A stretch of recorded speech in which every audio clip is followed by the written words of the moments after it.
Hello there. I am so glad that y'all are able to join me tonight because this is going to be a really terrific show.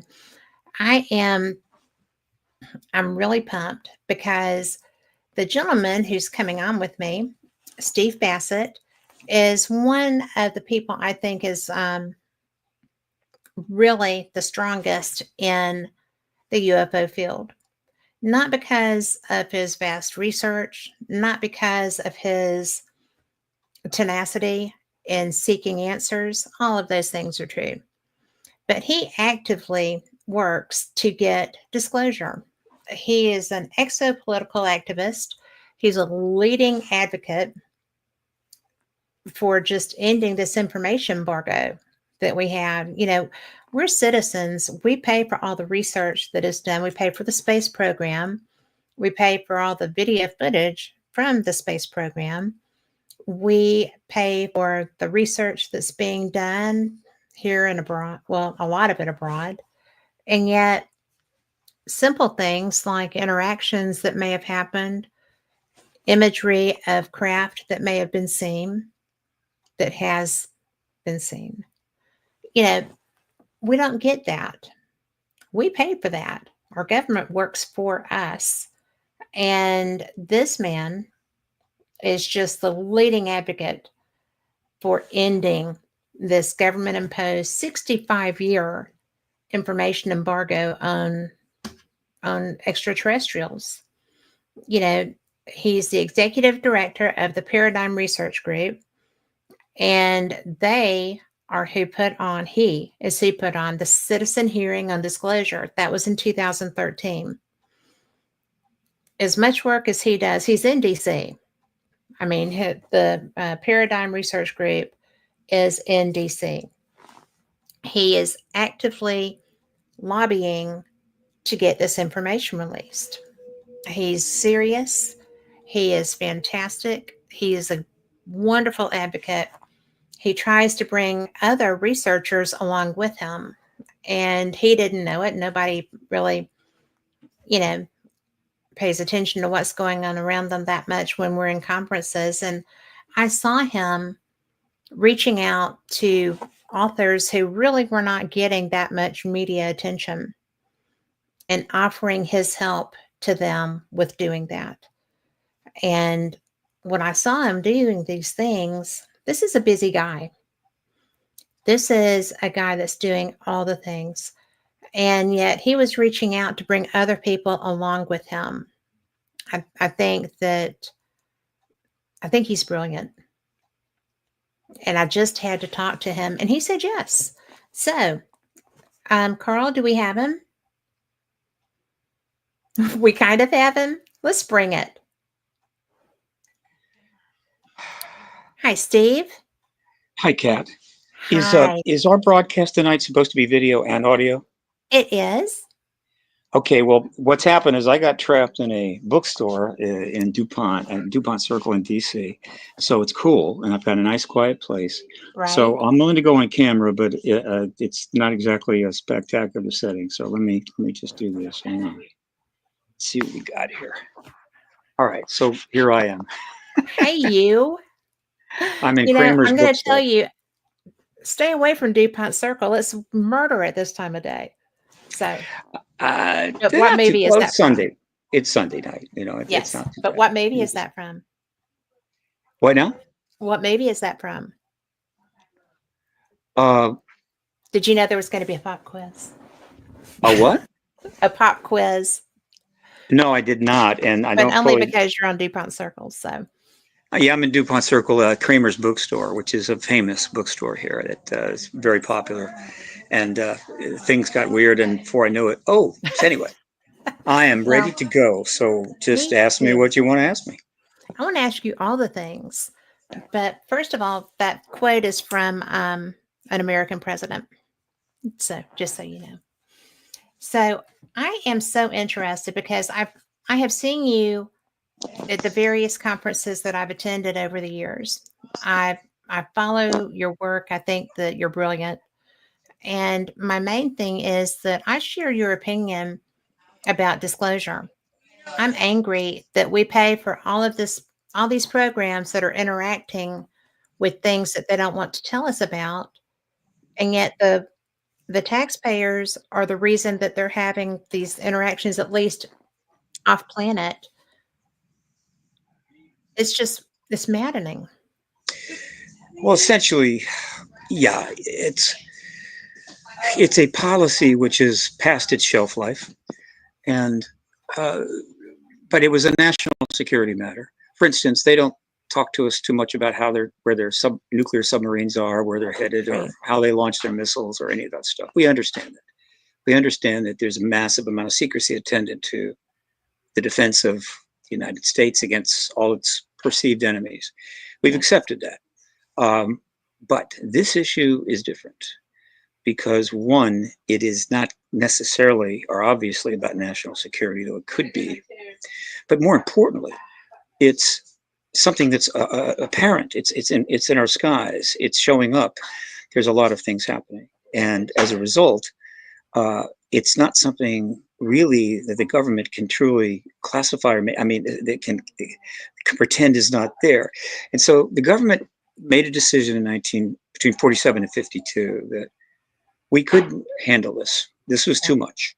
And they felt we didn't have a right to know because it was a national security matter that could have implications.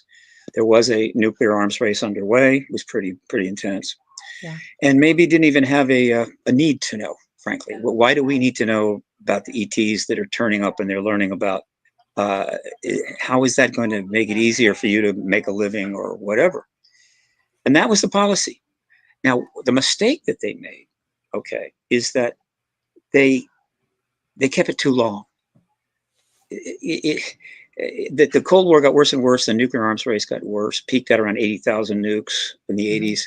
But when the Soviet Union fell and we had a whole massive change in the global situation, they not only gave up 14 republics, they brought back religion and outlawed the Communist Party, all that happening in 99 and 2001. Mm-hmm. That was the opportunity for American government to say, look, things are looking up. And by the way, we have extraterrestrials here. We have some tech. We have science we're working on. We think you can know that now. And as it happened, Lawrence Rockefeller, a philanthropist and a brilliant man, very wealthy, considered the good Rockefeller, I guess you could say. He understood that. And so he tried to get the Clinton administration to end the truth embargo and acknowledge that we were not alone by getting files from the Department of Defense. The Department of Defense wanted none of that. And so it didn't go. And once we moved on past the Clinton administration, the opportunity really to do it and get it done was lost. And the Cold War, a new Cold War, second Cold War, literally started to develop a new kind of nuclear arms race, less missiles, but more powerful, more types of missiles. So as a result, we're now 78 years since Roswell. And the government's position technically is still that there's nothing there. However, the actual reality is that the truth embargo, as I called it, is collapsing. It cannot last much longer. And very soon, our government, our president, for instance, is going to have to, and that's what it has to be. The president's going to confirm that this matter is real and that we do have tech and we do have non-human advanced technology beings. That could happen anytime. It's a long time coming. It's well overdue. It could happen in the next 30 days. It could happen in the next 60 days. So I'm busy. The way things are going. And we're dealing with a lot of other things at the same time. So it's an interesting time, to say the least. But I believe we're close as we've ever been to finally ending this embargo and learning that we're not alone. Well, I have some questions that are actually not as relevant to your program, but you attend the same conferences that I do. You attend a lot more of them. Are you familiar, and do you feel like the thing that bothers me that they don't talk about, we have these people that are like, the 20 and back program that I've heard about. Yeah. We have things as like the submerged bases. I was at the Scientific Coalition on UAP Studies conference Yeah. and met some of the gentlemen who have interacted as pilots with these craft, there's a lot of stuff that's actually happening. I'm not sure what I think about the 20+1 program, but there's a lot of people I talk to that do buy that and do believe that that's a possibility. Mm-hmm. All of these 20 things and back. involve, yes, thank you, 20 and back. These Mm-hmm. things involve our military personnel. All of these involve our military personnel if they're true. I do Sure. not have a problem with the military. I know that what happened with the Roosevelt group was real. I've talked to some of those sailors. I know that the Nimitz group also was real because that's actually fairly well confirmed. But how do you feel about these things? Are these real? Are these things that have managed to eke their way out Sure. into the public genre? Absolutely. Look, let's generalize it more. Okay. You have a government that has known about the ET reality since 47 latest. Might have even had some understanding that something was going on during the war because of the Foo Fighters. Yes. There's rumors of a crash vehicle might have been obtained back in the 30s or crashed in the 30s and came later. So the government's been essentially misrepresenting reality here for 78 years. Yeah. And what that does is it creates a truth vacuum. And you know what happens with vacuums, right? They must fill up. Yes. And so in the absence of a truth vacuum, we are left to figure it out for ourselves. And let's just say people figure things out differently than others. And obviously people can come to the wrong conclusions. They don't have all the facts. So essentially you have a polluted information matrix just to begin with. But given that the government doesn't acknowledge this, almost anything one could come up with technically could be true.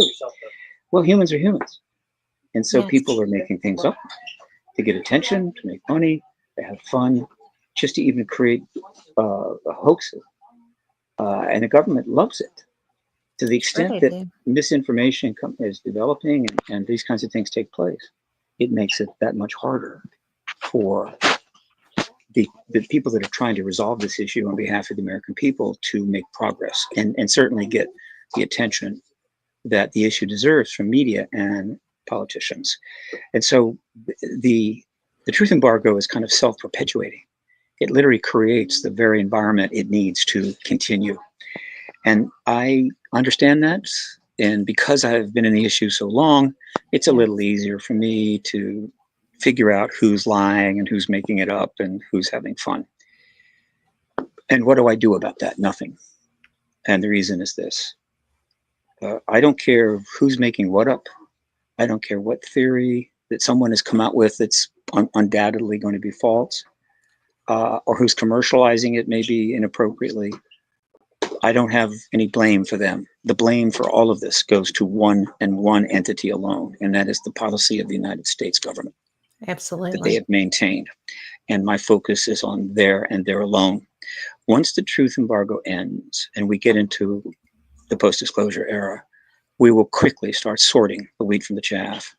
We will quickly be able to narrow down the theories and so forth and understand what's going on. And as a result, well, let me put it this way.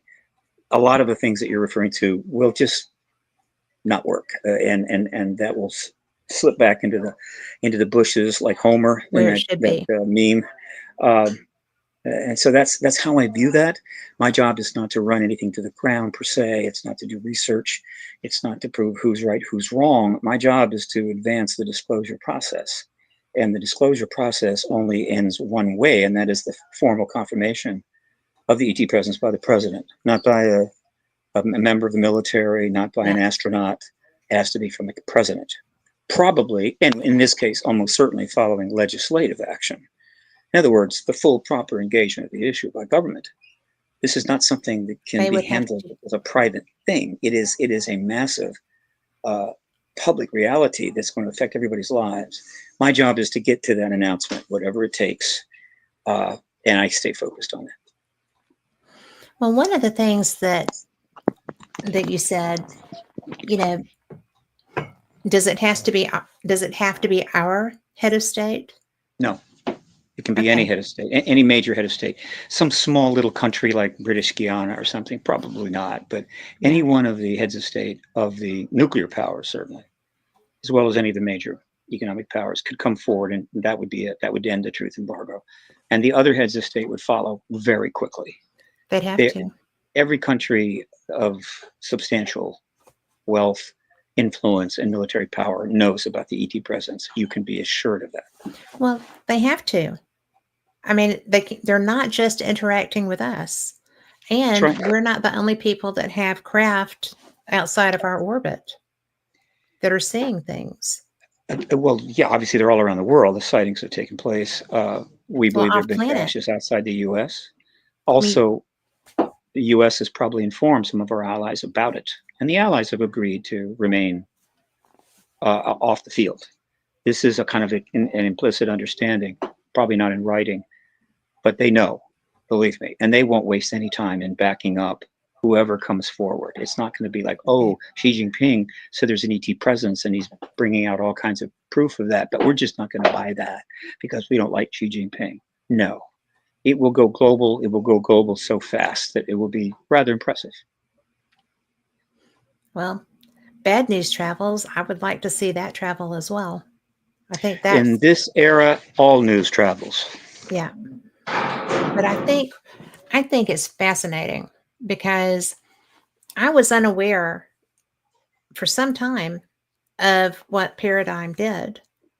And when when I started doing, I've only done my show for 10 years That's a long time. and I like it. But I've done Fate for 5. But Uh-huh. when I first started doing, I do another show called Paranormal Experienced, and I I got in touch with Stan Friedman, Mm-hmm. and we became friends. He came on with me, and he educated me about a lot of stuff. And when he was like, "Well, this is real, but you should check these other things out," Mm-hmm. and then I came across at your information at my very first event on this topic, which was AlienCon, the first AlienCon, and Mm-hmm. people were talking about the Paradigm Research Group, and I was like, "Who is that?" you know. So when I was at my first contact, I heard you and ran into other people that were talking about you, and I thought, well, what is this? And I think that as hard as you work to get this information public and to get, I mean, I don't know anybody else that's working this directly, this hard to Oh, get there are this. many. No, Well, dear, there are many, many. Oh, yeah, believe me, there are many lobbyists now registered. The activist movement is huge. Obviously, it's benefited from the rise of the internet and social media, and of course, the podcast revolution. All of that, I assure you, the uh, the activist phalanx is broad and wide. I'm just a part of a much bigger thing.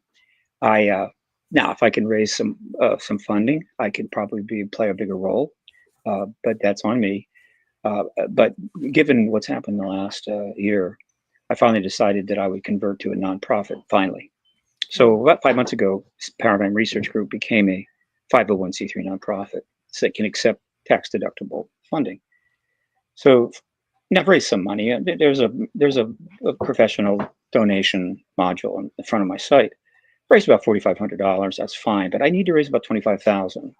And if I can get to that level, my first project with that level of funding is to hold another X conference in Washington, D.C. yes. I've held 6. The last one was in 2010. But this one, and they've all been held in Washington. One was held at the National Press Club. This would be held in the National Press Club for 2 blocks from the White House, very likely in the post-disclosure era. All of the speakers would be about only the post-disclosure world, the pre-disclosure world, the truth embargo, and so forth. it would be quite an event, and it would obviously help to draw people into the issue. So that's the first project on my agenda. This is just an example of the kind of activism that I've done. I am a disclosure advocate. I just happen to be registered as a lobbyist. That's not that important. And as a disclosure advocate, my job is advocating for the confirmation event from the president. Once we get that, then let's just say that we're in the post-disclosure world and we're facing an entirely new but huge array of interesting possibilities and projects and reform. And that's what I'm really looking forward to. No doubt. PRG being able to participate in how we interpret, how we change our ways, how we adjust and reform so that we can get out of the hole we've dug for ourselves for quite a few thousand years, but certainly in the last 78 since the atomic bombs were dropped in Japan. That's where the action gets really interested. And of course, boy, it'll be amazing. And other organizations are already coming together to deal with the post-disclosure world, such as the New Paradigm Institute.org, such as the Soul Foundation.org, the UAP Disclosure Fund.org, the new and expanded MUFON, which is also a 501c3. And there are others. It's very hard to keep up. It is very These hard things to are keep up coming because together. 3 of those I'd never heard of. Okay, well, check them out. I will. Absolutely. They're easy to find. These organizations have been established not to prove the ET presence. It's been proven over. Yes. To some degree to help the final weeks and months of this to try to make sure that we get this announcement. But mostly to deal with the post-disclosure world. That's where things get interesting and a hell of a lot more enjoyable and productive. But first, we have to get there. And more progress has been made in the last 7 years to get disclosure than in the previous 70. Yes. We've had legislation. We've got members of Congress going on public and saying, absolutely, we're not alone. We've got a DOD organization assigned to it. We've had 8 hearings, 2 major ones, another one in the works. A task force on declassifying federal secrets has been formed with subpoena power, and I could just go on and on. Now, that one's most people don't interesting, know though. that. Yes, go ahead. Subpoena power is powerful. Of course. And so most people are not aware of most of what I just said. And I get that. They've got, there's plenty to occupy their attention right now, as you know, plenty of deep concerns and problems in the world. My job is to follow it. That's all I do. No dogs, no pets. Yes. So if you want to have a very quick and comprehensive understanding of why we are where we are right now, it's not hard. And I need to promote this more, and I will. On my website, paradigmresearchgroup.org, if you go into the projects, this is an ongoing project, select that, and then look at the print media archive. Yes. Click on that, then you go to the flash page, and then you hit the main link, and it takes you into that archive. That archive has been built up over the last 19 years. It contains 16,000 links to professional journalistic articles about this subject. I didn't realize it was that many. The phenomena, the politics, everything. 16,000 articles, all professional journalism, not fringe, not paranormal. In the last 7 years, the most number have come forward. The most number of articles have been done, published. It's around 7,000. So if you go back to December of 2017, and you start reading the articles going forward, there's 7,000 of them, but there's a lot of duplicates in the sense that 10 publications will cover the same story. Right. But if you just kind of follow the trend and just read those articles, by the time you get to the present day, you will know more about what's going on than 99.9% of the people on the planet. And you will understand why, when I say we're close disclosure, I mean what I say, and it's likely to happen. And now some people can't take the time to do that. But I think they need to know that if they get a little bit too concerned or they just don't understand that archive was created for them.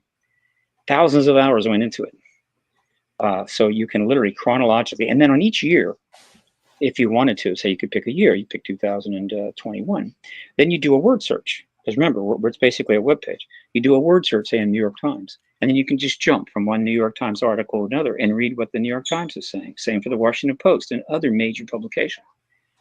It's all there. And the amazing thing in the last 7 years, the stigma regarding this issue is Yes. gone. It just virtually doesn't exist instead of the minds of some narrow-minded individual. I have a question about One that. one article out of 100, maybe even out of 300 or 400, would be considered a debunking piece. They just don't do that anymore. If the stigma is absolutely gone, the journalism is absolutely serious. It It's real is. journalism. It's a whole different world. It is. And it's interesting that the journalists are really there, but the government not yet. But that's often the case that media gets there first and then the politics follows. You know, it's so interesting because I was watching an interview with Hillary Clinton, and she was like, and it was the first time I had heard UAP, right? Mm-hmm.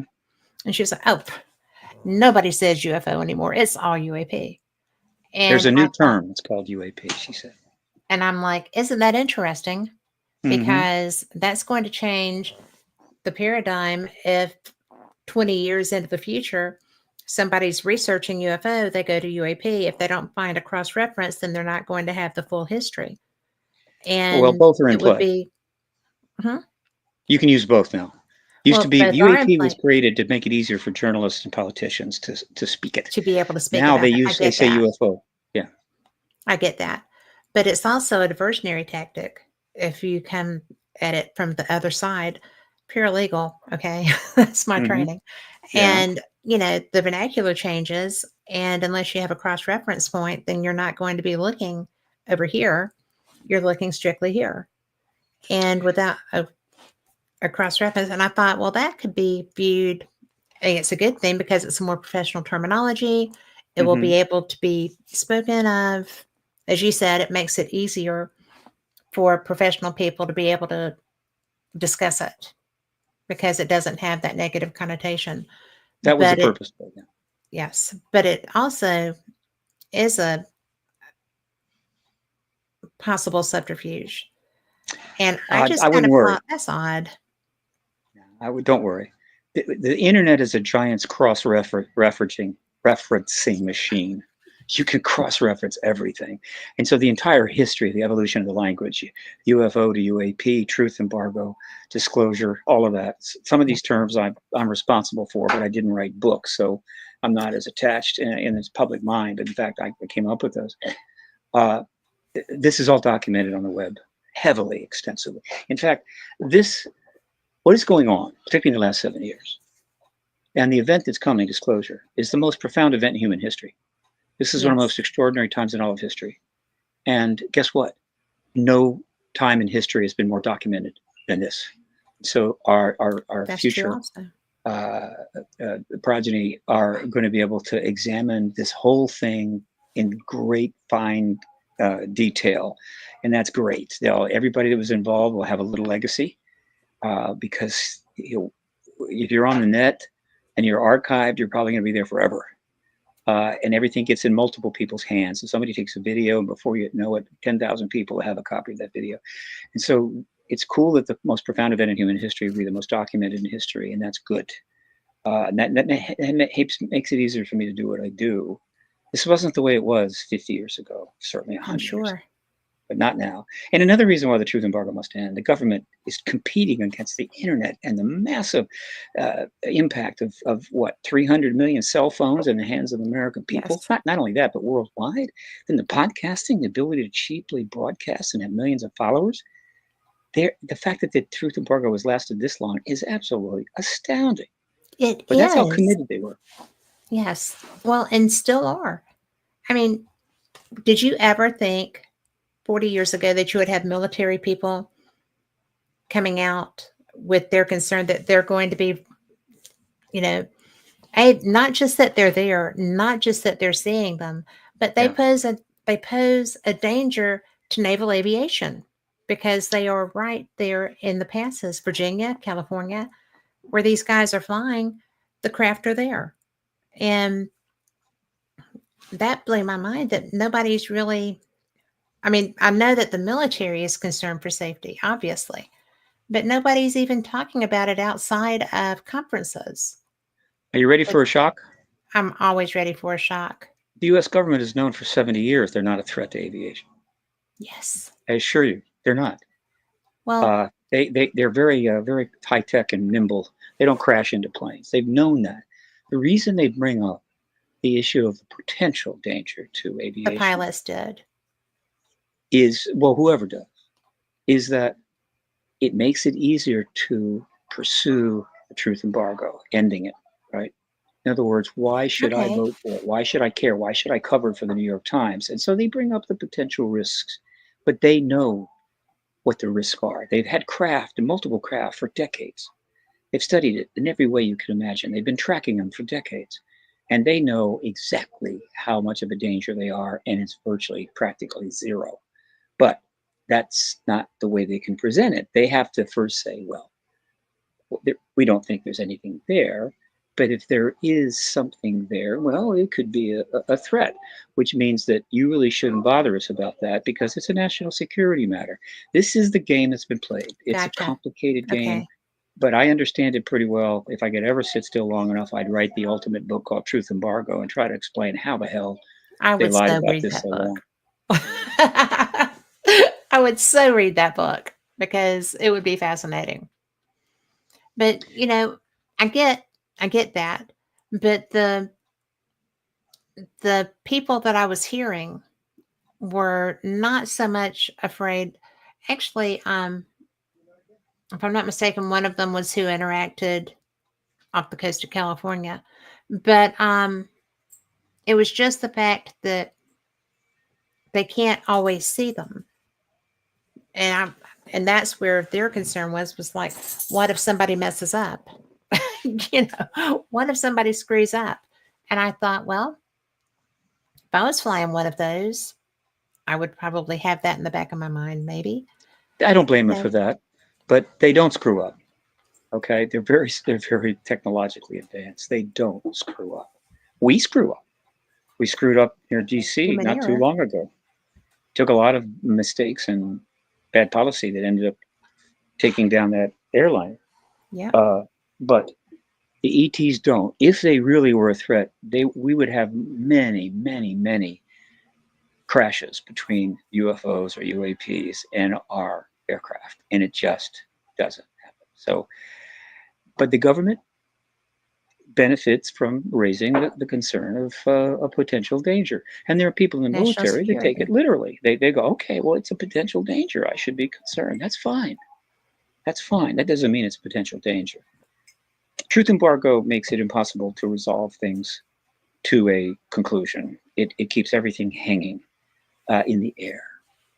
And that's one of the reasons it's lasted so long. Our job is to pin it down, get it done.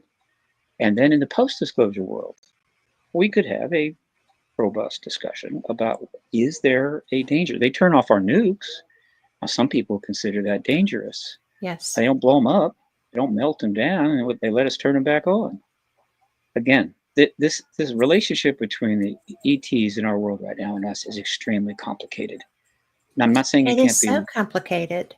Yes. I mean, and people don't really realize that. People that I don't always realize that. Okay. And I read everything, but it's just one of those things that makes me go, well, why do, why don't we, I spend a lot of my time going, what the hey, this is crazy. I'm very glad that the first person who really started educating me about disclosure, interactions, things of that, was somebody that was very centered and interested and very scientific in his approach, right? Because until I really started talking with Stanton, I didn't understand Yes. why this was, I didn't understand the mechanisms and the reasons for refusing to disclose. I knew the political side of it, but as you said, way back in the 40s and earlier, yeah, the Foo Fighters were there. People were interacting with them. People saw them. And yet no one really discussed it because, oh, obviously it was the Nazis who were just so much more advanced than we were with our, air power, blah, blah, blah, which They was a load of speculated crap. about that. Yeah. Yeah. And how did you get so involved in having such a drive for this? Because you're one of the most driven men I know relevant to this topic. It was a choice. I saw purpose, and I desperately needed purpose. Life without purpose is not fun, even if you're Right. rich. It's amazing how many people get incredibly wealthy but have no purpose in their life and are utterly miserable. Yeah. So I made that choice. Also, I have sort of an OCD aspect to my personality. Also, ADDH. I'm restless. I make a terrible employee. So you put it all together, and at the age of 49, I said, I need to go in this direction, and I could have been wrong. I mean, it could have ended up really stupid, and God knows what would happen. But I found out that I made a brilliant decision, and once I got settled in, I realized, hey, you're lucky. You could have pretty much ran out the string with nothing of any value to leave behind. So once I got into this, it was for life.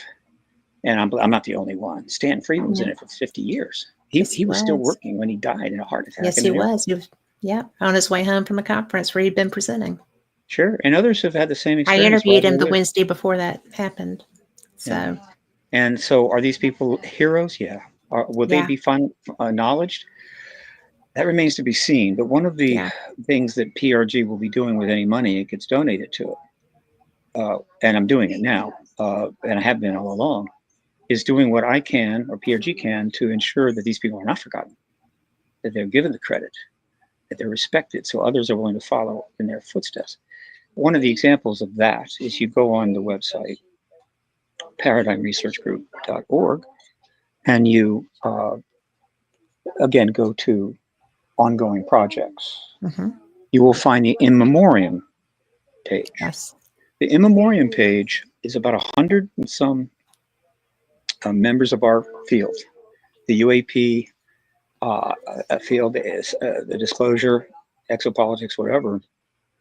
And you see their photo, you see the dates of their birth and death, and you have a link to some significant information about them. And every time somebody in the field of note dies, I add them to that page. Just a little thing, but again, it's easy to share that page. It's easy to spread it around. yes. And so I want to do more like that, but I've got to raise more money. I've got to get up in the 25,000 range before I can really start doing the kinds of things I need to do. And the pressure is growing because things are moving so fast. There's so much going on. So I feel a little pressure to get some stuff done. What is your primary? What is number one? My primary what? Your primary, the number one on your list of things to get done. Well, I mean, number one is the president's got to disclose. That's number one. Everything. But what input are you going to be able to have on causing that to happen? Oh, okay. Right now, probably the number one thing I'm doing is that I have made a substantial effort to educate members of the Oversight Committee and the Senate Intel Committee to the fact that Yes. there are still 4 very important living witnesses to nuclear weapons tampering by ETs and their craft that have been wanting to testify for 30 years and They have never haven't been been given allowed the to? chance. What now? They have not been allowed to? Nope. Never Get out testified of before. town. Oh, yeah. That's huge. Well, the reason they haven't testified is that these witnesses are huge. I mean, if they were to testify under oath on camera, the truth embargo would be in deep, deep trouble. And so they've been Wow. ghosted. In other words, the Department of Defense just acted as if they didn't exist, and they got away with it. Now, I did bring them forward to testify at the citizen hearing on disclosure in 2013. and the copies of their testimony were then given to every single member of Congress. Nothing happened, and plenty of people bought those tapes, that discs rather. But recently, I distributed the witness statements from about 12 of these witnesses. A couple are deceased, to every single office of the oversight committee, not just the subcommittee, as well as the Senate Intel Committee. It's about, I don't know, 36 sets, with a cover letter from Bob Salas, who's leading those witnesses. I also spoke with Nancy Mace, and she interviewed him while I was present, and indicated she wants those nuclear witnesses. And so one of my absolute things right now is to continue to do what I can to ensure that happens, that they get to testify before the next hearing in front of the House. That's number one. Number two is probably the X conference, getting at least that launched. I just need to set a date. Once I set a date, I have months to put it all together, but I have to set a date, and I cannot set a date unless I have the basic funds to do it. So that's number two. Number three is the Contact in the Desert conference, which I'm very much a part of, and doing everything I can to make it as strong as possible. And I'm working on that actually now as part of the team that is run by Ron Zanix.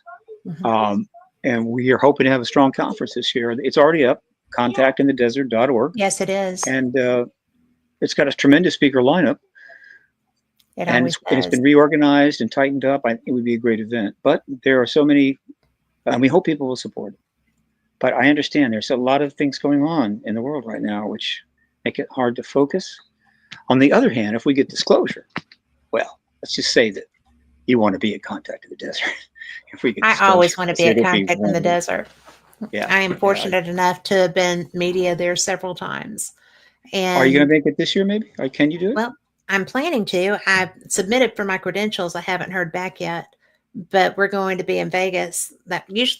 We go to Vegas. I leave my husband at what I call hubby daycare, and I drive down to the conference, because Contact in the Desert is one of my favorite. Well, probably it is my favorite large conference. I was so surprised the first time I actually got credentialed for it, right? Because I was just my first show, and I wasn't fate at that time. And when I went, I did not anticipate what I got, because Contact in the Desert is access to so many different people with different ufology related experiences. There's scientists, there's authors, there's a lot of the woo side to it, but not that much anymore. It's more focused on this is what we need to do. This is what's happening. I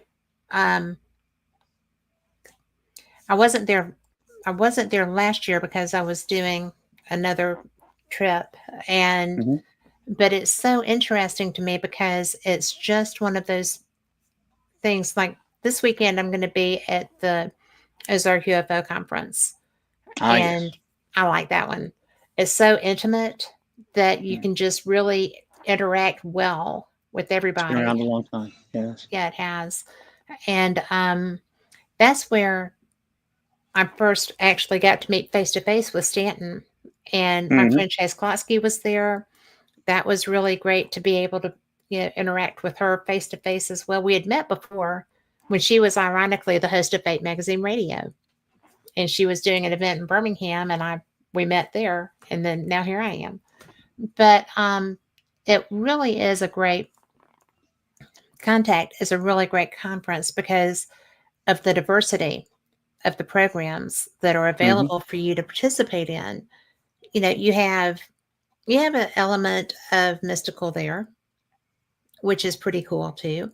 But you have people who are professional individuals like yourself, okay? But you have Paul Hynek, you have people that are UFO family legends, okay? But they're also doing the side of getting the truth out, fighting to get the truth out. And I actually saw you, and I told you this, but I saw you actively reaching out to other researchers that were not getting the attention, were not being brought to the fore that I felt like also should have been. And you were helping them, you were offering them help and with assistance with getting stuff handled, with connecting them with people that could help them get their information out. Hmm. And I just overheard you at one point and I thought, what a guy. I mean, what a guy that is going to this level. And some of those people I've interviewed several times, and I know what they have to bring to the table, and I know what their writing is. And I was just like, yes, I like him. And that was my first time to realize exactly how dedicated you are to getting this truth out. I mean, Let me ask you, when did you submit your media request? How long ago? um, it's been a couple of months when I first saw it. Okay, here's what I want you to do. I want you What? to resubmit it and copy me. Okay. Okay, let's get it done. Okay. Believe this, there's so much chaos that goes on in putting this together. There Things slip through the is. It's a cracks. huge Yeah, event. yeah. Yes, it is huge. All right, I'll so do do that. that. And this year we have 55 speakers, 9 panels, 6 Yes, films, including 1 premiere film, quite a few workshops, a number of intensives, and other events. So it's beautifully constructed. It's going to be it much is. much more easy to go to and enjoy. However, we're the circumstances in the country and in the world, people are holding back. They're a little concerned, and so the tickets are not where they need to be. We're hoping people will sign up because you can't Oh, continue to do these conferences if they lose tens of it's a thousands of huge dollars. conference. I mean, there's so much involved in putting that on.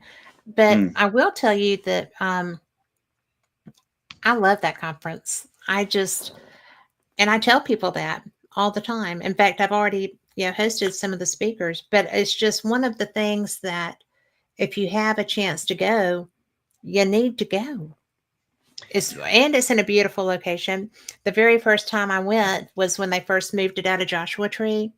Hmm. And Tracy Dolan was like, "Oh, you're so lucky because you can wear closed, open toe shoes, and you have a bathroom." And she was like, "It's such a beautiful place," and it is. Indian Wells is gorgeous, but It's the initial contact in the desert was an amazing place, 104, yes, 5, 6, 8 degree heat. I couldn't believe that thousands of people were coming. It I reflected the know. intensity of the issue, Yes, but then eventually had to move to the Joshua Tree. Um, uh, what was I going to say? There's something I was going to tell you. Oh! Along the lines of helping people get involved and also be recognized. A year and a half ago, I founded the Hollywood Disclosure Alliance.org, HollywoodDisclosureAlliance.org, with Dan Harari, a hmm, longtime Hollywood publicist. And it's a networking site, 501c3, nonprofit. And we have 2 groups of founding members: Hollywood, which means the content creation industry of all types and places, and UAP founding members, people that have engaged the subject that's been their focus, though some have a foot in both camps. We're now up to 205 members, about split halfway down the middle, and their bios are up there, their photos are up there, and so they can find each other. So the UAP and the Hollywood types can find each other, or within their own group, or people outside could find those people in the content industry that are into this issue. They like this issue. They're willing to do stuff. It's all about creating content. We make no money from that. The deals are made by the members and whoever they want to deal with. hmm, Hollywood Disclosure Alliance. It's a nonprofit networking to elevate people in the field more so that they can be seen and they can make content and make money. The sure.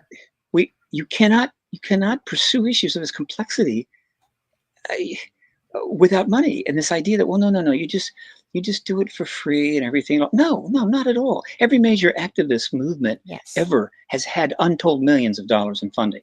This has been the least funding activist movement ever. It's had virtually nothing because the truth embargo is a rather an extraordinary government policy that has I succeeded was just going to spectacularly. say, Yeah. So I want these people to get together, make docs, bring in a couple of $1 million, The E-way people will then use that money pretty much to pursue the issue in the post-disclosure world. Over the last 77 years, Hollywood has made approximately 600 sci-fi movies with extraterrestrials in them. Yeah. I've actually researched this. Those movies have made several $100 billion. Grossed, right? And including all revenues, licensing, television, product Sure. sale. In other words, they've made many people in Hollywood absolutely wealthy. But in all of that time, not a single documentary was ever distributed on the big screens. Not one. Because if they had done that, that would have given gravitas to the movement, and the government would not have liked it. And so they made the decision not to poke that bear. But to be fair to Hollywood, all those Yeah. alien-based ET movies of one sort or another made sure that every single person on a planet knows what we're talking about when we're talking about an alien or an extraterrestrial, right? Everybody knows it. They not only know about it, they've been taken into space in incredible CGI and Yeah. toured around the galaxy and gone through wormholes and everything else. So Yeah. they made an important impact.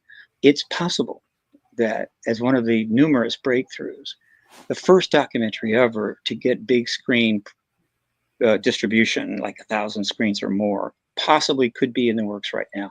It's already had a premiere at a film festival. It's called The Age of Disclosure, and it was backed Okay. by millions of dollars and a high-end Hollywood director, public producer. There's no reason that they shouldn't be able to cut a deal to put it on the big screens. It will make a ton of money. And so watch for that. At minimum, it's going to get out there. But the Age of Disclosure is an example of this issue being taken to the professional level, and this is going to be happening across the board. And it's one of many, many things that is convincing me that we are very close to finally ending this policy. I think that's fascinating because I've wondered when Contact came out, that movie was so parts of it were so real based on Sure. experiencers that I've talked to.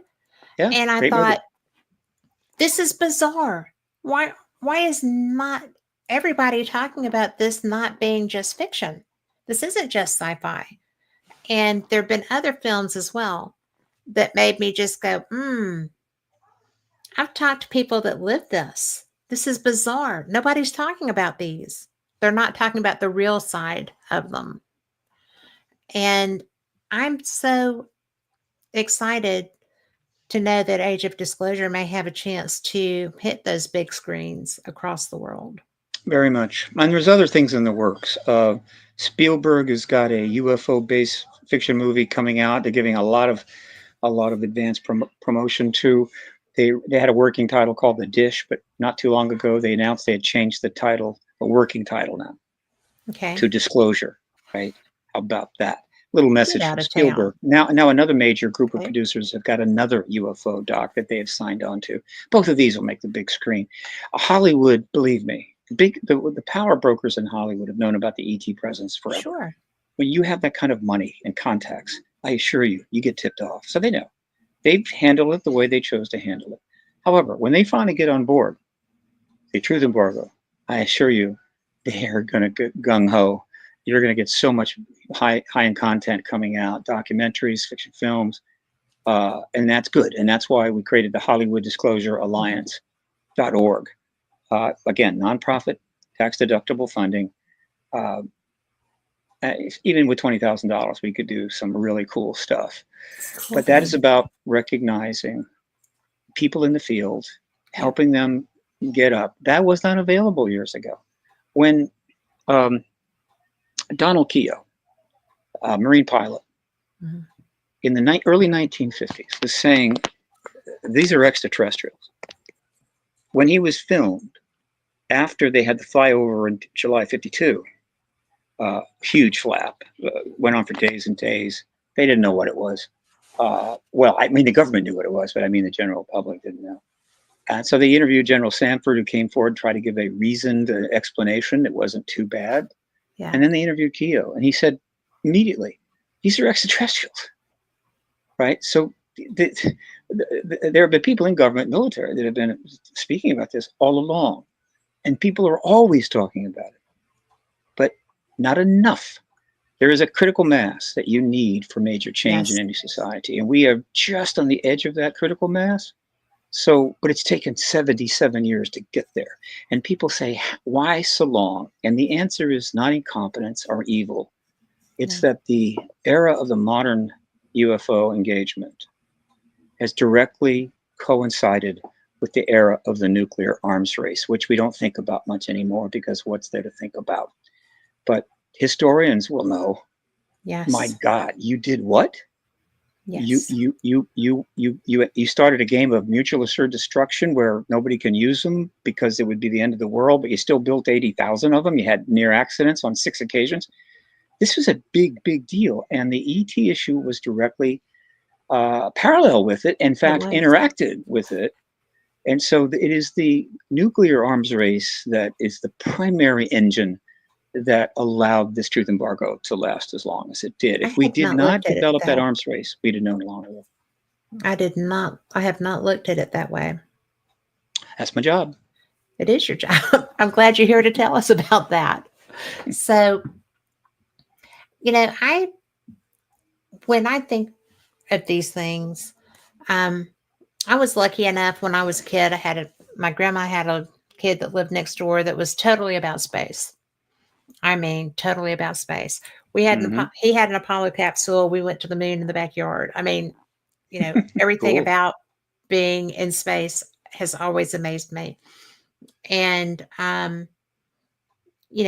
then later, my stepfather was part of the Apollo mission that burned.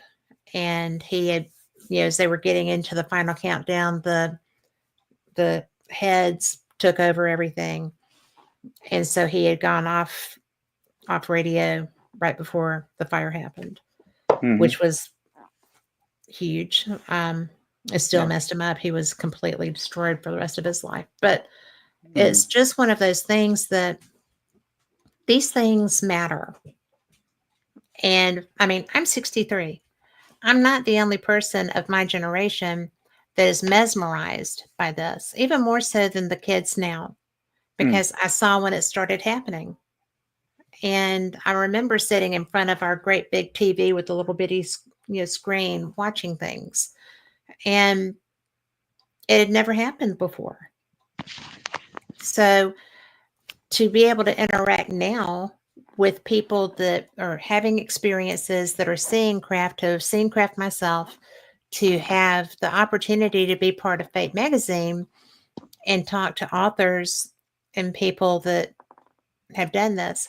Like I said, this matters to me. I was talking to Stanton back way before I was a host of Fate. Mm-hmm. And other researchers in that field, people that educate, and you have all these people available through contact and through the people that you interact with and the people that are trying to bring this to the fore. We can all help that. Sure. Just as individuals. I mean, a person doesn't have to give $20,000. If you get enough $100 donations, that's going to add up. If you get people that are writing what they can Okay, afford, that helps Kate, too, right? hang on a second, Kate. I have to I make will. a little adjustment here. The location that I was able to get to this broadcast is closing shop. That's throwing me out into They're tossing you in the DuPont Circle. street. Yeah, and so Don't go in DuPont Circle, man. It's murder at is this it time of day. possible to wrap it up now and we can do another one at any time? It is totally possible to wrap it up now because I'm just going to tell everybody all about contact. Okay, well, very good. I'm about to walk out the door. Let me just turn the sound up a bit. Okay. I'm about to, hang on a second. Here we go. Oh, come on, what's the matter here?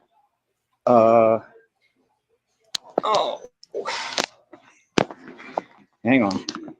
I'm hanging. Just trying to get the sound up. What's the big deal? There we go.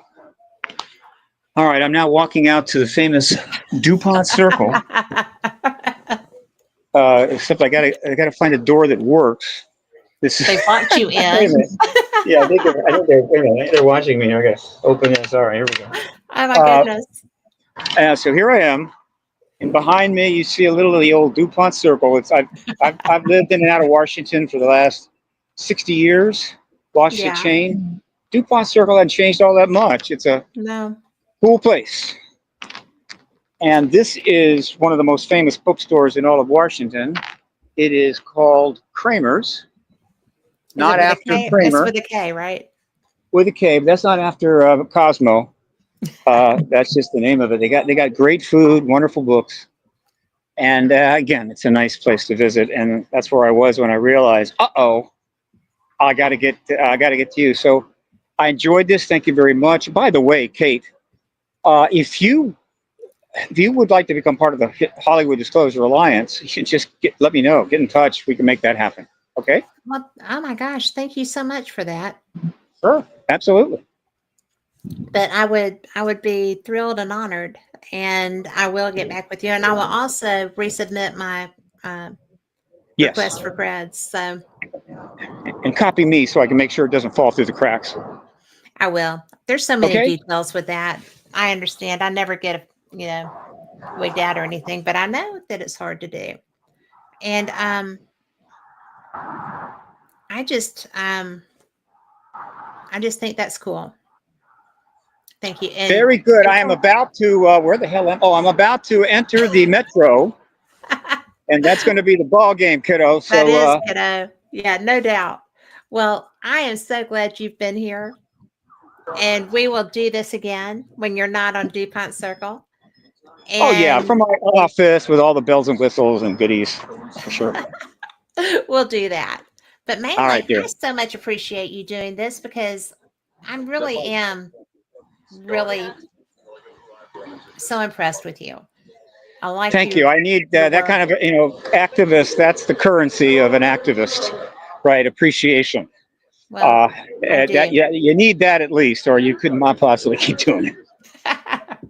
Well, that's true. I know it's hard, but Okay, I'm we'll going talk into the soon. subway. Until next time. Next time. Bye. Bye. And there you have Steve Bassett, who is one of the movers and shakers in the UFO UAP disclosure.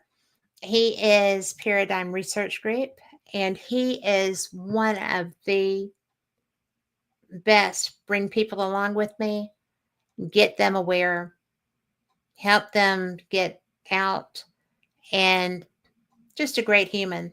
And I'm so glad that he was on. Now, I thought I was just going to share these, but y'all know I've been giving away magazines, and I'm so excited to be doing that.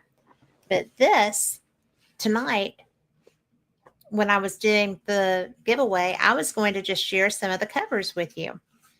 Yeah, we've got ESP. Whoops, way too much light. ESP and the Moon is the primary story. New Madrid earthquake. We have got the 60 years anniversary.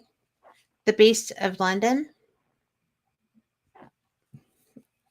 Sometimes I can get it where it's not so bright.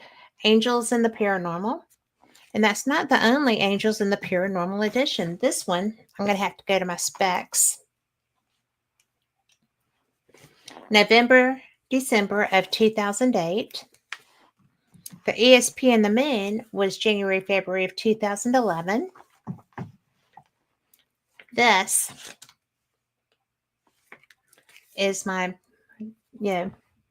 what did Kenneth Arnold see? This is not the original edition. This is from September of 2006. But it has Kenneth's plane there. And then Angels, H.P. Lovecraft, Anunnaki. Golly, that light's bright on that. That's why I don't usually have a light. And this is issue 740, and it does not have the date. There we go. This one, Hauntings, England, Texas, Tahoe, and New York, and Charles Fort and the Damned. So I love our artwork. And this is somebody I never got a chance to interview. And I so would have loved it. But it's Robert Scope. So I can't say his name. The Gobekli Tepe. He was such an interesting man. And his wife still does his work. And then this is from 2011. And it's Atlantis Has Risen. Dillinger really shot. Island of Myth and Mystery. So there's that. Isn't that beautiful? And so I'm going to share some of these stories, if that's okay with y'all. Because otherwise, you're going to have to just listen to me talk. Because I can talk for America. My friends in Scotland say they could talk for Scotland, right? So let's see what we've got in here. We're going to go to the table of contents. Maybe.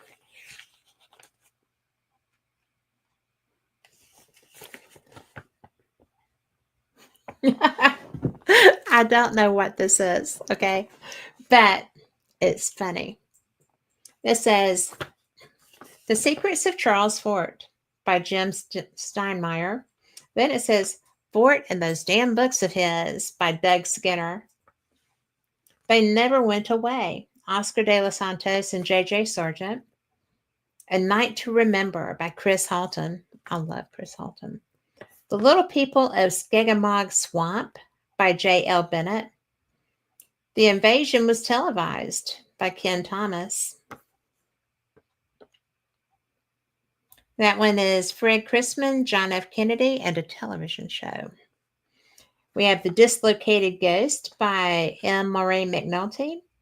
Lake Tahoe's Haunted California Nevada Lodge, Cal Nevada Lodge.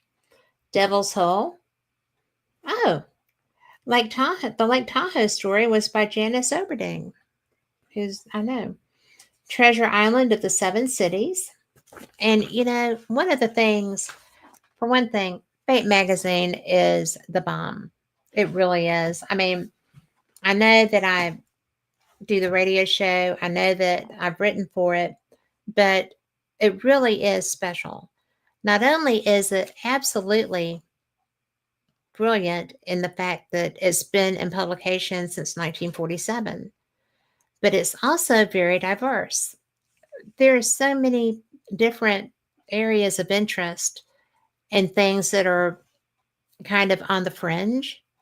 And Fate has covered everything.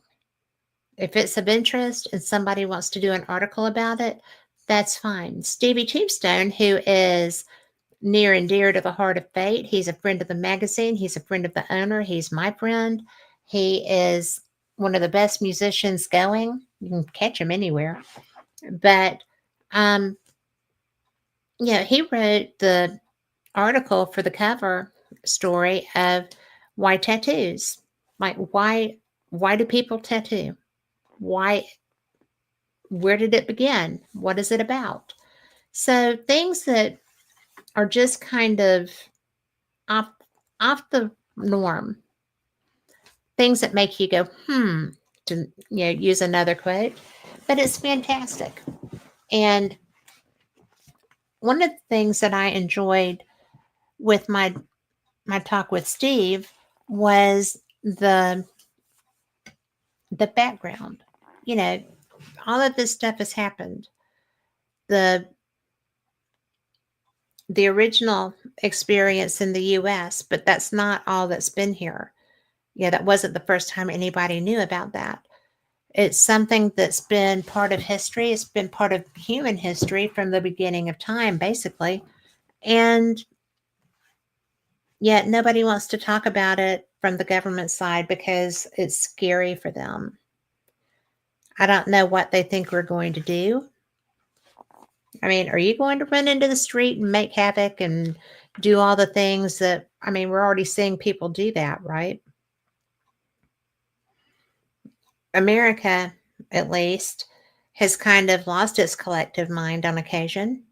We do stupid stuff like go to war with each other. You know, it hasn't been that long since the Civil War. And yet we still get mad and yell at each other and try to fight. I don't get it. You would think that we would learn how to be a peaceful society, but not so much. Humans, go figure. But I think it's interesting because we have somebody here in chat, Constance Victoria Briggs, who is a brilliant author in her own right and needs to come on with me now that we do video. But we'll get that on the books. I think that people like her who, they write from different perspectives. Not everyone's experience with ufology is the same. Not everyone is approaching it from a scientific side. Not everyone is fully documenting every abductee's experience. It's just such a big topic. It's a great big topic. People have individual interactions. People have abduction stories. People have being saved by them stories. They're not scary. They're different. And we're afraid of different. We're afraid of different in our neighborhoods. We're afraid of different in our streets. We're afraid of different when we travel to a foreign country. Trust me, it took me a lot to taste haggis. Okay. It was different. Oh my gosh. I was right though. I shouldn't have tried the haggis. But there's all kinds of things that are different. There's all kinds of things that have more knowledge than the average bear.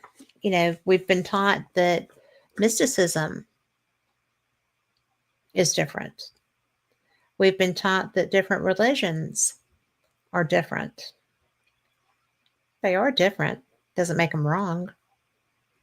Religion is a very individual thing.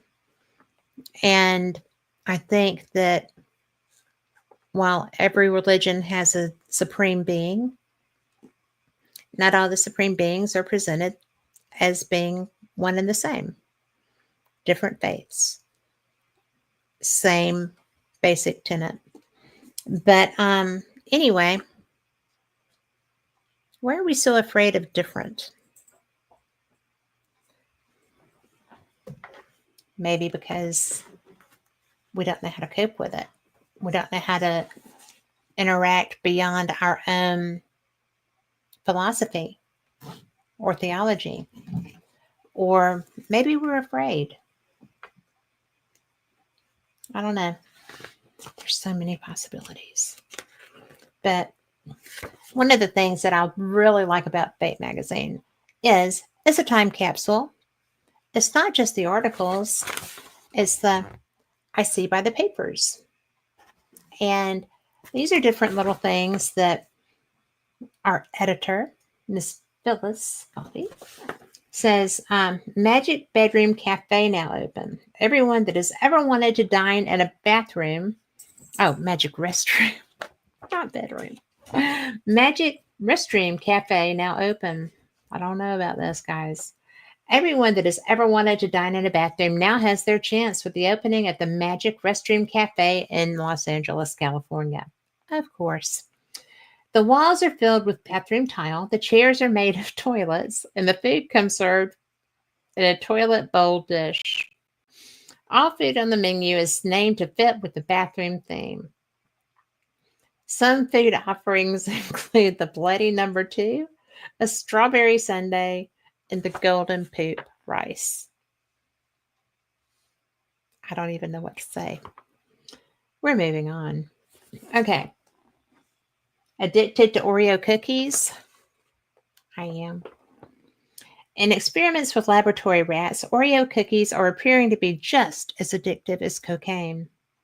When given a choice, laboratory rats will always choose eating the cookie over a healthy snack. Well, yeah. In experiments offering the rats Oreos and drugs, the rats like the cookies just as much as the drugs. Neuroscientists are theorizing that foods high in fat and sugar stimulate the brain in much the same way drugs do. 2013. This was not new science, but it's funny. Oh, JFK's assassination exhibit. The State Texas Archives, located in Austin, Texas, is having a display about the JFK assassination in memoriam of the 50-year anniversary of the event. Former Governor John Connolly's bloody clothing is the centerpiece of the exhibit. His white shirt still has the bloodstains on it. It's believed that the governor was also hit with the first bullet that struck John F. Kennedy. It's the first time I heard that. And I read about that. Winged creatures in Chile. Now, we have talked about this on the show. Several witnesses have stepped forward in Chile with reports of a flying manta ray-like creature. The creature is reported to be around 6 feet tall.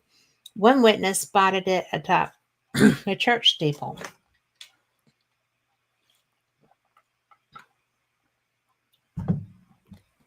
And, okay, 2013. This is something I do know a little about. Is paranormal belief on the rise?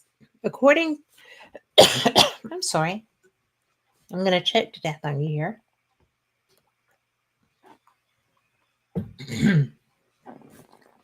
According to a study in the UK, 52% of people believe in the supernatural. This figure is up from 40% in 2005. The popularity of ghost shows and ghost tours seems to have increased the amount of people that believe in ghosts. Overall belief is on the rise, although belief in UFOs is on the decline. Short-sighted. But, you know, that's something. When I was in Scotland, there's not anyone that I met, really, that doesn't believe in the paranormal. When I was there the second time this past summer, I got to attend the Scottish UFO and Paranormal Conference. And it was in Glasgow. It was at a university. And it was a small conference. But the speakers were spectacular. And I think that, there is nothing that's considered fringe about paranormal there. It just is. You know, I was fortunate enough to be able to investigate the Writers' Museum in Edinburgh. And, you know, thanks to the Rick McCallum Invitational Paranormal Investigation Tour. But, you know, that's not some place that the average person gets to investigate. We got to go, we had activity there too. I got whacked in the head by something. It was the strangest thing. I'm not a evidential medium. I'm not any kind of medium. And turns out that a person, because it hurt so bad, I thought I was bleeding.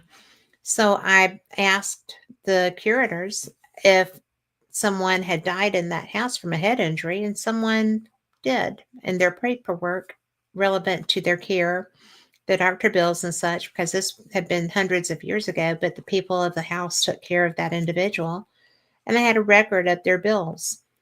And all of the paperwork and such was in the room that I had just walked out of.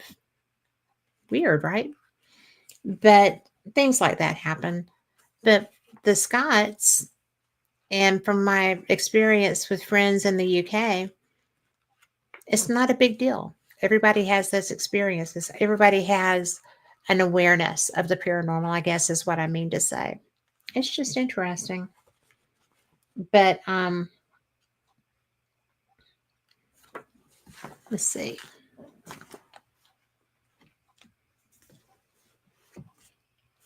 Let's get one that's a little farther back. There's a lot of 2011s.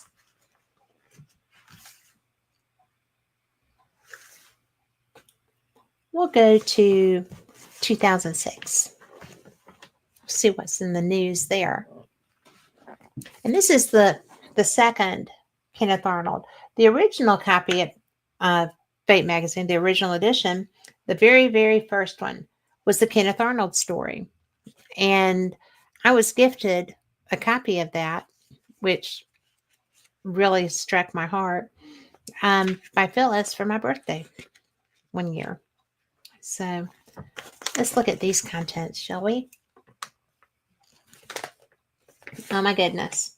We're going to have, I see from the papers here too, we can go back to that. And religion, reincarnation, and reptilians. You know, reptilians strike fear into people's hearts. I don't know why that is, but I mean, I do. I know that they look much different than we perceive. Um, Safety, because, you know, I am terrified of snakes. If I saw someone that struck me as being snake-like, I would be afraid. If I saw somebody that looked like a turtle, not so much. But I'm just not. It's an irrational fear of snakes. I don't know why I have that. But everybody, I guess, has their thing.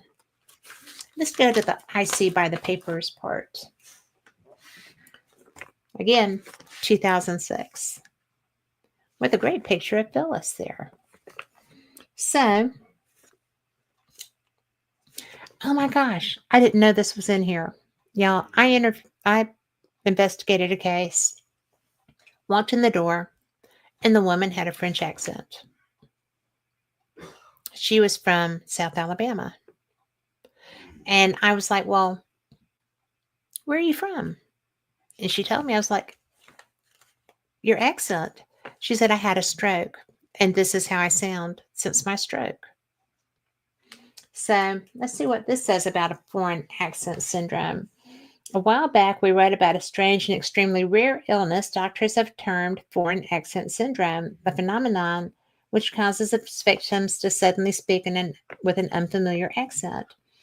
Now, Linda Walker, 60, of the UK, has become one of only 50 known people worldwide to be stricken with the bizarre affliction. 50 worldwide?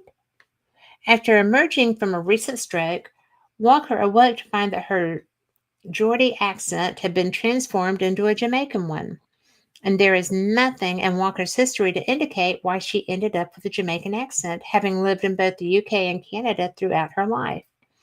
She is now helping researchers from Newcastle University in the hope that they can find a cure for future sufferers.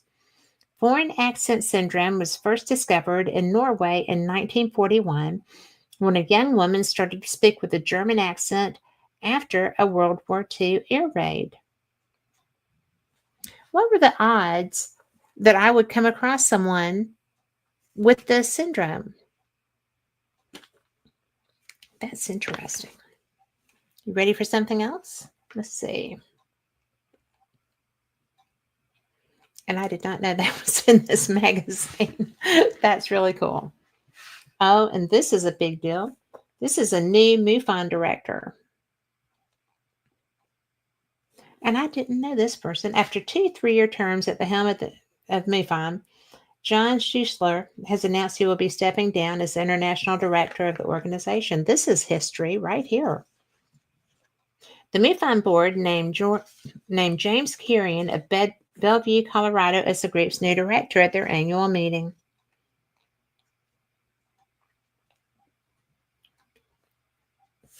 This is cool. I didn't know these things. But I am going to be saving this one. How long is this? I'm going to share this. That's a bit appropriate. Apollo 11 UFO. Apollo 11 astronaut Buzz Aldrin's statements in the new documentary Apollo 11, The Untold Story, have been causing a stir.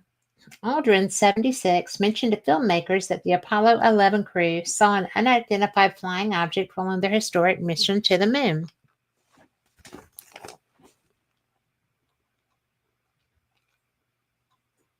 There was something out there that was close enough to be observed, and what could it be? Now, obviously, the three of us were not going to blurt out, "Hey, Houston, we got something moving alongside us, and we don't know what it is. Can you tell us what it is?" We weren't about to do that because we know that those transmissions would be heard by all sorts of people, and who knows what somebody would have demanded that we turn back because of aliens or whatever the reason is, so we didn't do that. After the documentary's initial airing, David Morrison, an employee of NASA Ames in California, and who answers questions from the public for NASA on one of its websites, said in response to a question about the Apollo 11 UFO story, "I just talked to Buzz Aldrin on the phone, and he notes that the quotations used in the documentary were taken out of context and did not convey the intended meaning." So, did the Apollo 11 witness a UFO in space? Yes. No. Maybe. And this is from the Daily Record, UK, and the Mirror, UK. So, British magazines reported on it. Oh, Virginia governor pardons witch. The witch of Pungo is no longer a witch.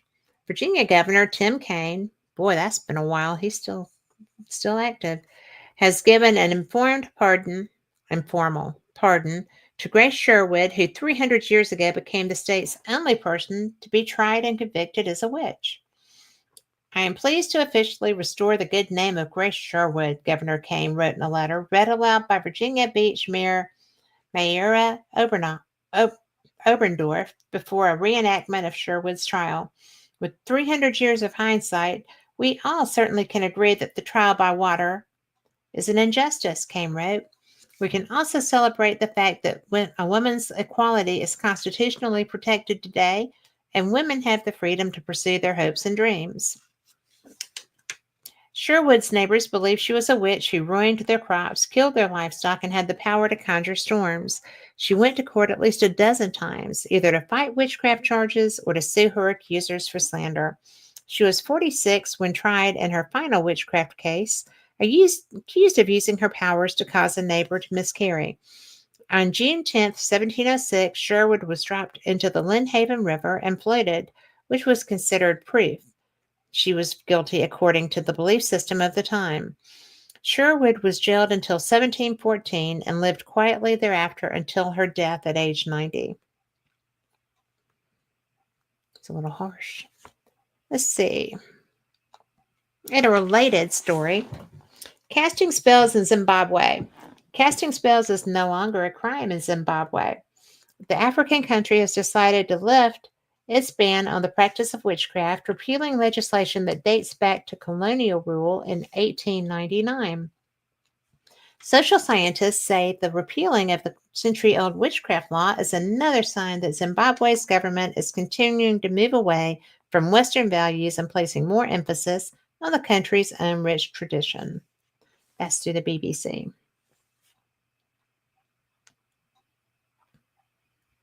Wow, this is just full of relevant stuff to today.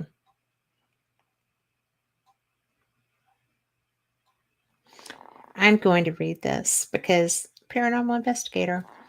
Cop convinced by EVP. A veteran Edmonton cop is convinced the voice of a murdered prostitute has been picked up on an audio recording as she spoke from beyond the grave. Wayne Fermaniuk, a 25-year veteran of the Edmonton Police, was among a small group of people who recently ventured to the spot where the body of 19-year-old Rachel Quinney was found in 2004. Also there were Rachel's mother, Delia, and one of Rachel's sisters. The group was led by psychic and spiritual medium Alan Hatfield, who went to Alberta at the request of the Quinney family to help investigate the unsolved murder. The group set up an infrared camera and audio recorder at the site where the girl's body was found. Along with the voices of the officer and Quinney's mother and sister, the audio recording also yielded another woman's voice, that of Rachel. "I heard it. I saw it. I believe," said the officer. "If the psychic was a phony, I wanted to expose him, but he's got me. I'm convinced."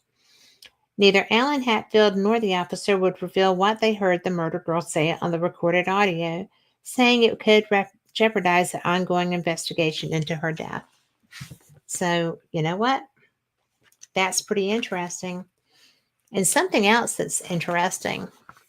This edition has a bulletin board listing events, including the Mothman Festival, which was September 16th through 17th that year. Let's see.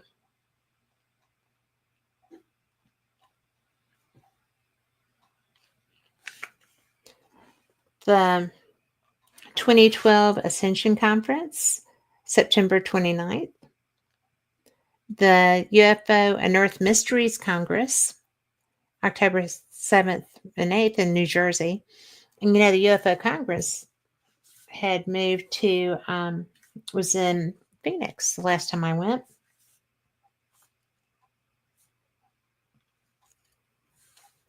MUFON Fall UFO Conference, Texas Bigfoot Conference, the Massachusetts, the Mass Monster Mash. That's fun. The third annual, what year is this? 2006, third annual Paranormal Expo. Animal Communication Seminar. That was in Hawaii. That would have been one to go to. Let's see. National UFO Conference held in Hollywood, California, November 3rd of that year. UFO Crash Retrieval Conference. Wouldn't that have been fun? That was in Vegas. Texas Bigfoot Conference. It's amazing how many of these are still around. Universal White Expo. The 2006 Conference on Precession and Ancient Knowledge. How cool is that? I gotta tell you, I love this magazine. Let's go to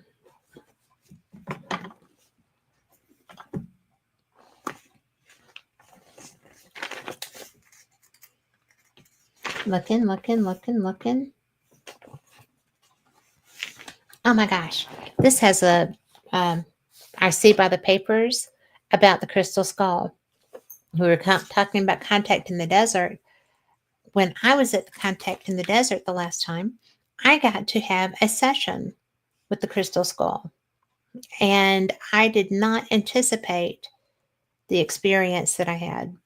It was, if you have an opportunity just to see one on exhibit somewhere or to hear a lecture about it, it's really amazing. And I really can't describe the energy that comes from them. It's a communication. And I didn't anticipate touching it, but the owner took my hands and put them on it, and the energy was off the chain. So again, and mine was the Mitchell Hodges skull. The one I interacted with was the Mitchell Hodges crystal skull. So if you get a chance to, you should check that out. But this is about it being tested. And this is not the Mitchell Hodges. This is the French skull. But new tests recently carried out on one of 12 world-famous crystal skulls suggest that there is nothing mysterious about its origin. The French skull, acquired by France from a bankrupt artifact collector in 1878 and put on display near the Eiffel Tower at the Musée Quai, I've said that wrong, Branly Art Museum, was tested by the French National Museum's Research and Restoration Center, C2RMF, which establishes the identity of disputed artworks and is regarded as the most advanced organization of its kind in the world. The crystal skull was subjected to some rather advanced forms of analysis, including particle-inducing X-ray emission and Raman spectroscopy. I knew I would get it out there. And the findings, the French skull was probably made in the small village of Idar Oberstein in southern Germany, sometime in the second half of the 19th century, according to C2RMF. And the quartz from which it is made is of Alpine, not Central American origin. Further, the grooves and perforations clearly show the use of jewelry drills and other modern tools, said Yves Lafort, the deputy head of collections at the Quai Branly. It is inconceivable that such precision was the work of pre-Columbian artists. You're darn right, because it wasn't made by them. I just think that's so interesting. And, there's always doubts. There's always people that have um, just bizarre type of experiences with them. There's people that will debunk anything. There's um, there's all kinds of stuff. I interacted with the one that I saw, and the draw to it was really strong when I was hearing the original lecture when Bill was out there, discussing it. And that's also a strange interaction because he is immediate. I mean, when he does his presentation, he is focused on the skull. And I don't know why there's a draw. There's nothing around it. When he was lecturing, it was sitting on a safe table and by itself away from everything else. And when I interacted with it, initially I was in a room full of people to go and hear a quieter lecture, a smaller lecture. And the skull was such that it would lead you to, I felt drawn to it. I felt like, I don't know. I don't know what the draw was. But when I went up and was talking to him afterward, I was just like, do you let people touch it? Because I really feel drawn to touch that, but I wouldn't without permission, obviously. And he was like, do you? I was like, well, yeah, I really do. I don't know why. And I understand it's yours. I'm not going to touch it. And so he just kind of looked at me weird because probably he thought I was a nut. But later that night, I'd gone to Ben Hansen and Mark D'Antonio's Sky Guide tour, and it was, which by the way was the first time I got to see Starlink for real. The first time I thought I saw it was not Starlink, but we were having cocktails and hanging out. Everybody just kind of groups and talks and just has fun. And Bill leaned around his wife and said, by the way, I'm going to gift you an hour session with the skull tomorrow. We'll do it around 5. Just come on down. And so I was like, whoa, thank you so much. Oh my gosh, this is so cool. And so I was chatting with his wife, and she was like, well, this is meant to be. And she leaned around to talk to him and said, Bill, she needs to come and have a session with the skull. He said, she's coming at 5. It's all good. And I was like, oh my gosh. And when I got down there, it was, everything I thought and more than I imagined. I would never have thought that just meditating with something like that would create an experience. And yet, there's really something to that. And when you're looking at it, just looking at it when you're not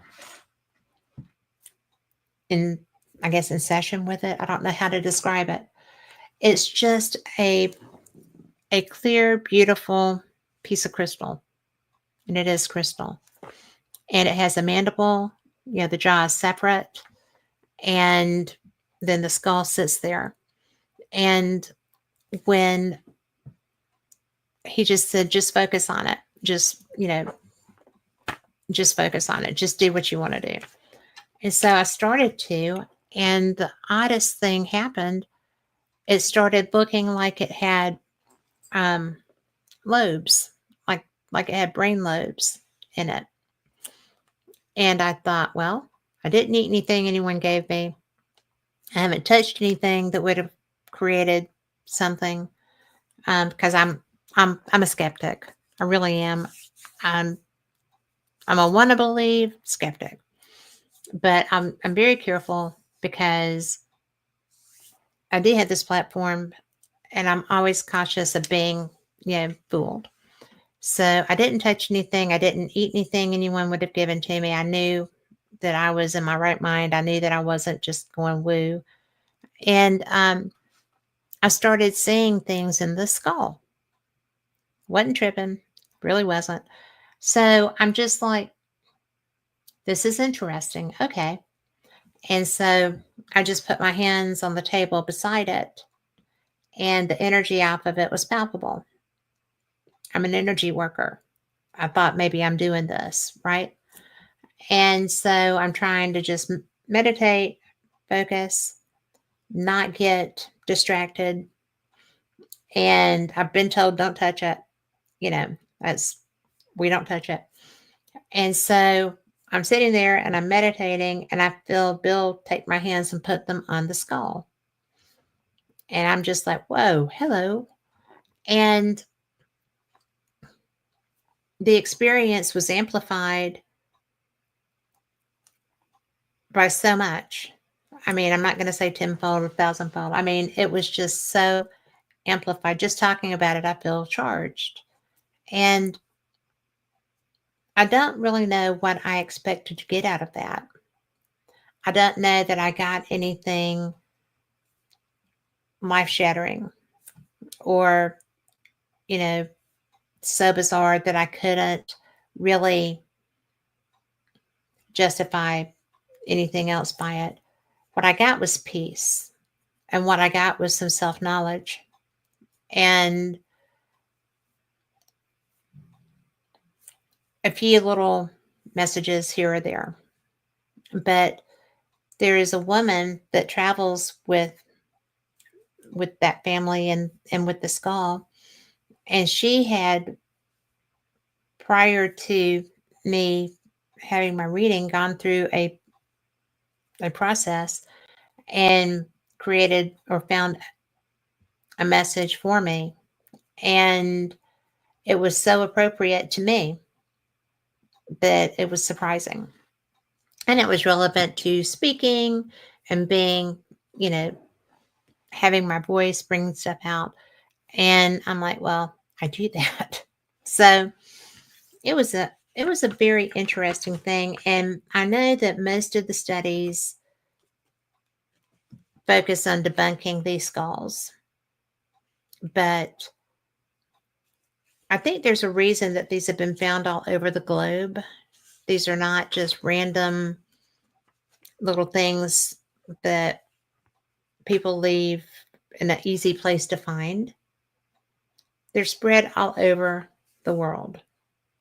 And so the one that I interacted with was found in a cave in South America, for example.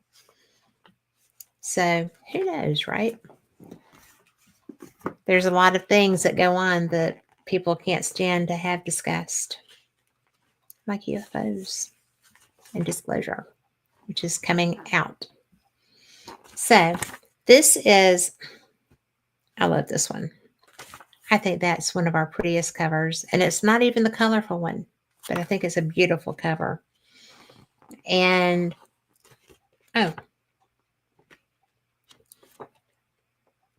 interesting. I should tell you what's interesting. The Gospels of Thomas and Mary Magdalene. These lights are slaying me. Reflective paper with lights does not work. So it's still not working. This is the Gospels of Thomas, inclusive of the Gospel of Mary Magdalene, were discovered at the Nag Hammadi site in the Egyptian desert in December of 1945, along with some other books collectively called the Nag Hammadi. I'm saying that wrong, I'm sure, library. These texts were very fragmented with age, with lots of breaks in the texts. Until today, these sacred texts have only been able to be partially interpreted by scholars because no complete record of these were ever found. There are 4 ancient texts presented. The first 3 were originally written by the Apostle Judas Thomas, Jesus' twin brother. The last and 4th text is that of the Gospel of Mary Magdalene, the wife of Jesus and the only female apostle, wherein she relates some of the more advanced spiritual teachings of her husband.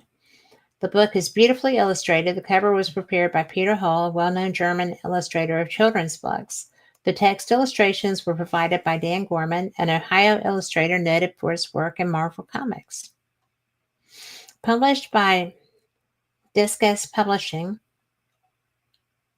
the paperback was $19. The Kindle is $99, but free with a Prime subscription. I've never heard this, and I thought I had read this. But anyway, if you want to go get it, again, this is slaying me. Trying to move the light. Isn't that a pretty cover? I'm going to go get it. I didn't even know that was a thing.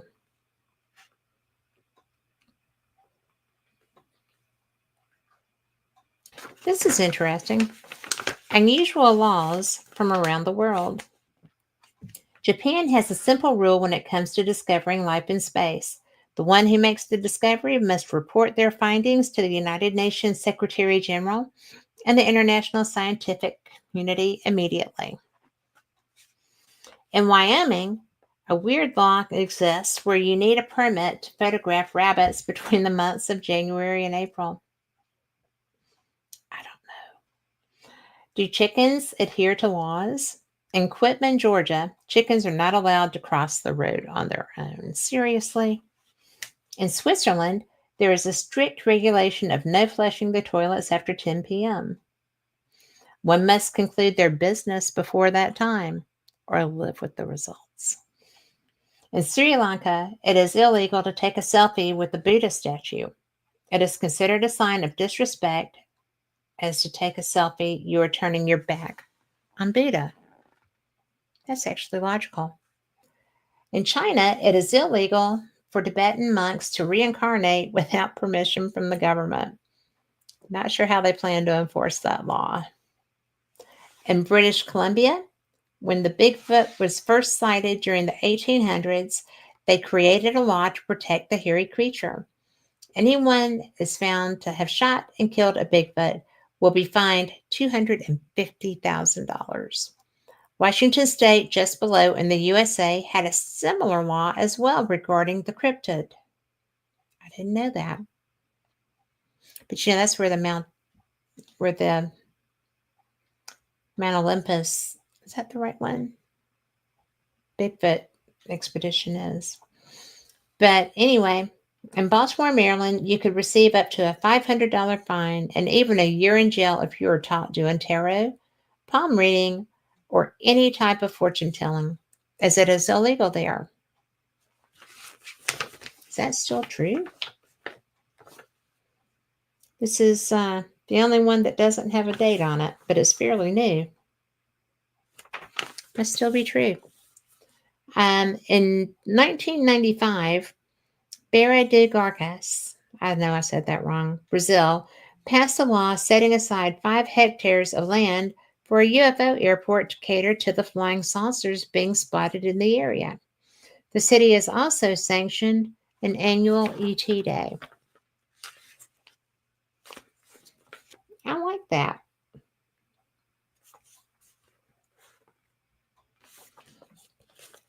We have time. I'm going to read this one. I don't know if this is still... No, that's not. That's too old. I tell you what, if you do not have a Fate magazine subscription, you are missing out because it is so interesting, not to mention beautiful. We have some of the most diverse writers.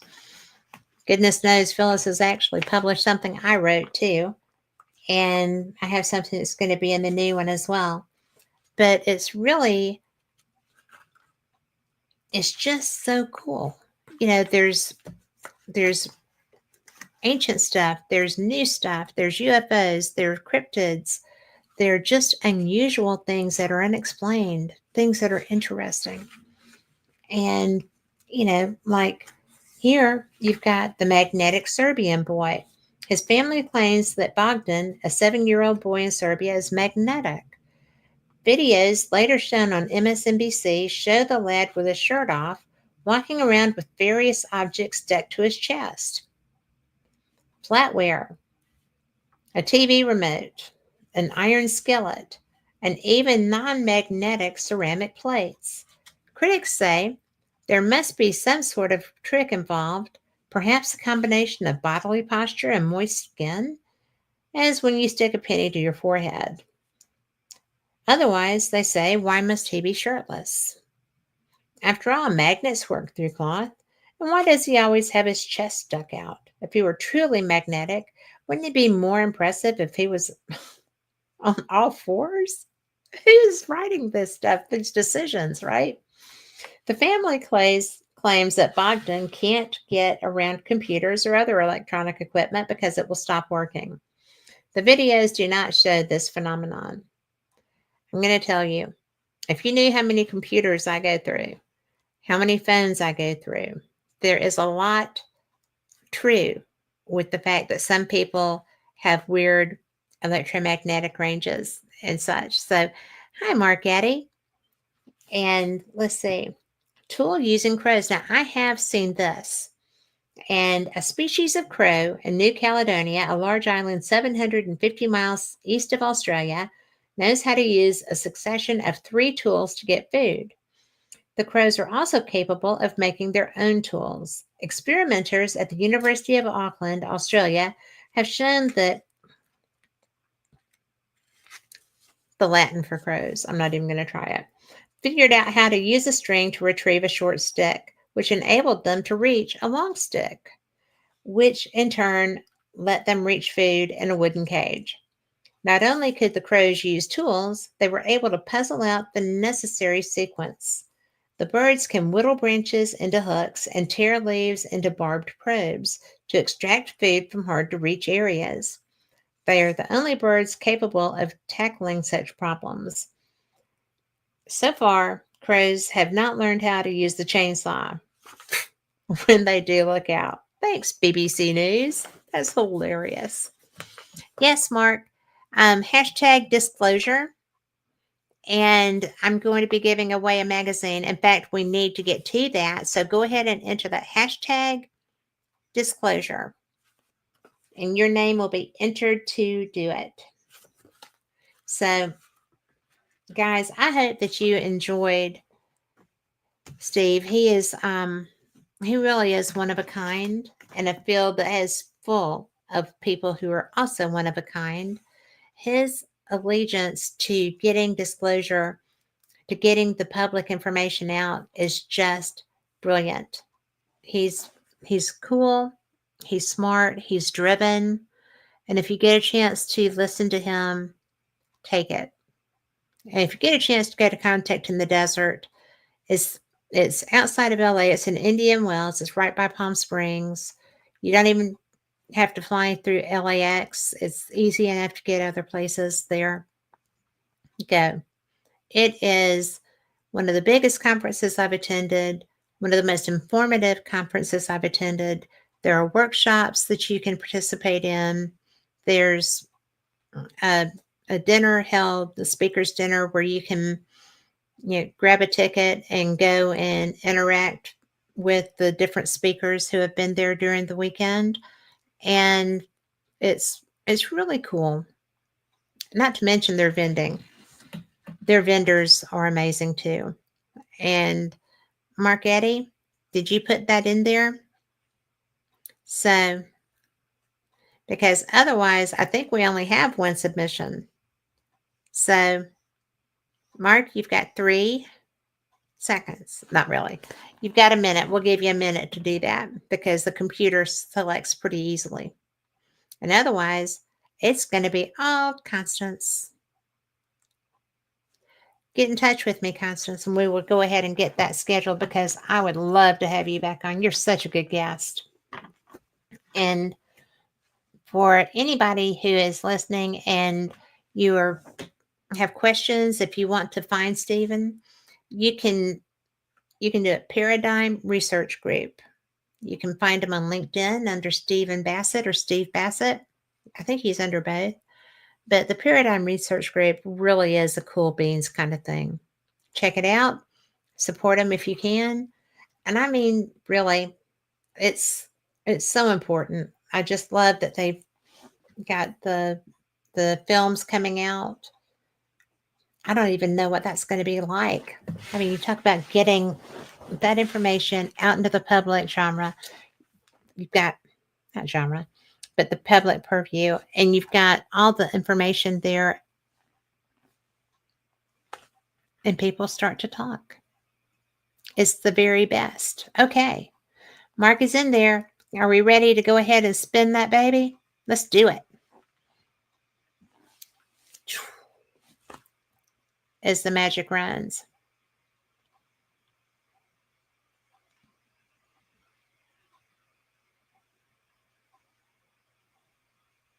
And it is Mark Eddy. I'll tell you what, I'm going to send Constance one too. So, both of y'all, you can get in touch with me. Send me your address, and I will send your magazine. So, and you're going to get one that's really cool. You're going to love it. And just let me know. I will talk to you guys about that later. So, for everyone listening, thank you for being here. I love that Steve actually went in and sat down and just used his phone and got into us because he got caught out. And I think that that was one of my favorite shows. So there's a lot I don't understand about why disclosure is being put off for so long, but I get most of it. I know that they're scared to let us know. I know that there's a lot of global repercussions for getting this information public. I know that they're concerned about how the public is going to react. I mean, we didn't do too well with War of the Worlds, did we? That's what I still consider to have been the trial run for getting this done. But I do. I think that World War of the Worlds with Orson Welles was the initial trial, test balloon, and people jumped out of windows. People were terrified. People died thinking that this was real. Doesn't give the government a lot of good confidence in giving us that information, does it? But they're going to have to because there's too many people seeing it and knowing about it, and it's true. I don't care how much you try to deny it. It's been in history from the beginning of time. And it's about time that we got to know what's going on. Maybe get to meet a few, right? Interaction's not going to be that scary, I don't think. Probably just like us, we've got people I wouldn't want to sit down and break bread with, and we got people that I just don't know yet that are going to be fantastic when I get to meet them. We have our own discernment. We deserve a chance. So that being said, I hope you all have a wonderful week. I appreciate you listening to Fate Magazine. It's so much fun to be here. And I will see you next week. Same cat time. I will not see you next week. I'm going to be in Arkansas. But anyway, there will be something running. You're going to love it. If you're in Arkansas, I will be at the Ozark UFO conference. Come find me. I'll be in Eureka Springs. Beautiful place. So anyway, enjoy your week. See you again. Same cat time, same cat channel. Good night.